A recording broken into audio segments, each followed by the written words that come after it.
हुजूर बाजारपेठ पाहिल्यानंतर सरळ पुढे आल्यानंतर डावीकडे वळल्यानंतर आपण कडेलोटच्या दिशेने जातो, पण कडेलोटच्या दिशेने खालती उतरल्यानंतर सर्वप्रथम आपल्याला 2 वास्तू लागतात, एक ही एक आणि एक मागच्या बाजूला आहे। तर प्रथम आपण तिचं पहिला बघून घेऊया की नक्की ती आहे कशी।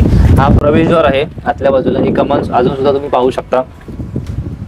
आतल्या बाजूला जर तुम्ही आलात तरी इकडे सुद्धा ही आतली वास्तू अजून सुस्थितीत आपल्याला पाहायला मिळते। म्हणजे तुम्हाला सांगितल्याप्रमाणे इथे खांब म्हणजे लाकडी उंडके, लाकडी खांब लावण्याचे स्ट्रक्चर्स अजून सुद्धा चांगल्या सुस्थितीत आहेत।